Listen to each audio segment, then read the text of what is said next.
Peggy 18.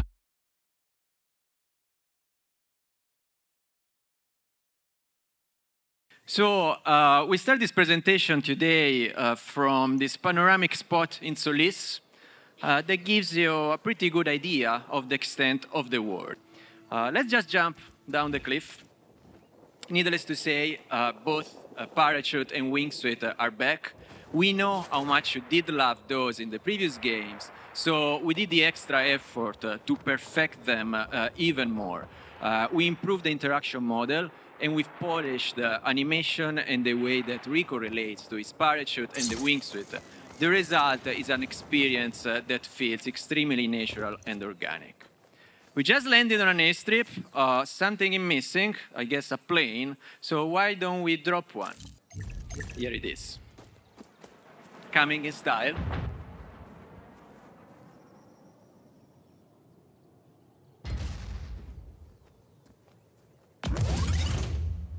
So it's pretty colorful, and the reason is that this plane was actually belonging to the Black Hand, so it was looking quite badass, black and red, but your army took control of it, and it just graffitied and made it fun. Because in this game, Rico will indeed need to master an army and create it. The challenge is going to be tough. He can't do it by himself. Oh, here it's another one of my favorites. Probably this is my favorite sub-biome in the desert, is the canyon that goes with a river at the bottom.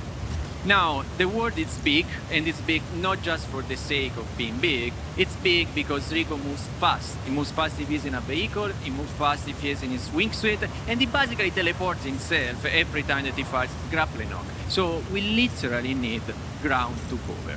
Let's get straight into one of the centerpieces of the game and of the franchise, the grappling hook. So, what you loved from Just Cause 3, it's back. As you see, you can tether things and you can retract them. But this time around, you can do much more than that. Indeed, you can change the attachment that you put on your grappling hook. For example, you can attach booster to it and send things spinning around. Or you can go with, currently is the YouTuber favorites. We call it airlifter. Everybody else calls them balloons for some reason, but I like airlifter. And what they do, they defy gravity. And in this case, Bryan is just sending stuff up the sky. Just goes. And it's not just about attachments. Bryan, let's put up the customization screen. Let's scare people a little bit. Okay, you got different loadouts, but what I want to draw your attention in, let's just go into the airlifter one. Here it is. Each attachment can actually be modified by applying different mods over it. What Bryan is doing now is instructing the airlifter to follow Rico wherever he goes. Now, one moment, because we get him game. So you see, there were a set of mods for the airlifter. There are mods for the retractor. There are mods for the boosters. And you can also change the strength at which each one of these operates. And at the end of the day, we made a calculus yesterday, just for the fun of it. You got more than 4 million combinations. So we got the airlifter attached to a red barrel. The jet up there, it could have very easily gone onto that.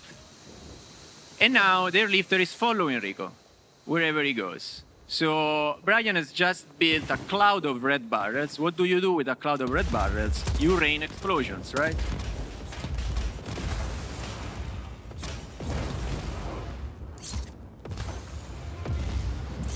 We have unlocked everything in this build for the sake of the demo. It goes without saying that as you play the game, you will progressively unlock your supply drops, you will progressively unlock your grappling hook attachment and mods.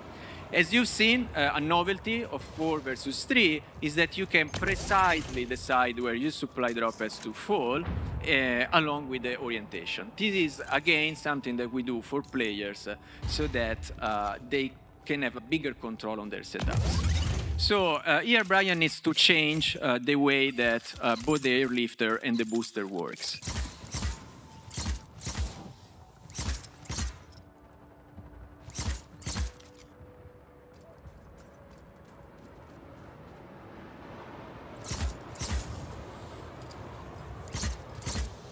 And I guess what we've created, it's a flying tank. So what's interesting here is that the player, Bryan, there is still driving the tank. And this is, since we have engineered the control so that you can use your grappling hook attachments even when you are driving vehicles. At the same time, everything about the tank is still working. So you can shoot your rockets and you can shoot your minigun.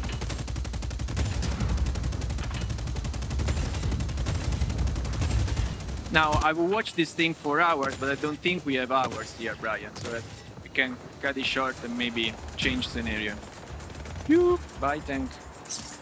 We are going to switch now to the rainforest, namely to a place called Meteolab. It's also a quite nice sunny day, so the situation is calm, it's beautiful, there's a little breeze. What we're gonna do now, we're gonna to change everything by basically calling a lightning storm. So in this part of the mission, in this bit, the Meteolab is under the spell of a lightning storm and of a black hand attack.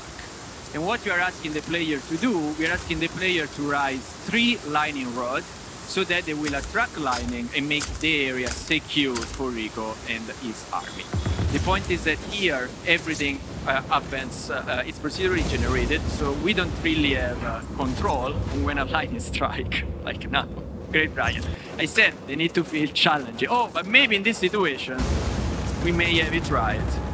And let's say if it works, the lightning should hit the chopper, and indeed, it did the chopper. And I could definitely watch this going on for hours and hours as for the flying tanks, but again, we don't have hours and hours, so I apologize about that. But we've seen quite a lot of things. We've seen Solis, and hopefully now you have a better idea of what the extent and the variety of the world actually entail. We had a very little sneak peek of the park of vehicles and weapons within the game. I've mentioned that each weapon comes with a secondary fire, and that vehicles themselves, most of the time, comes with some novelty, something new to discover, something that you can use to the end of the sandbox. Similarly for destruction objects and prop of the world. There's always a little secret to discover, always a little interaction that will make you smile at the moment that you use the grappling hook on them. And last but not least, we've seen a second extreme weather event after the tornado, which is the lightning storm. Thank you guys, I hope you did enjoy the demo.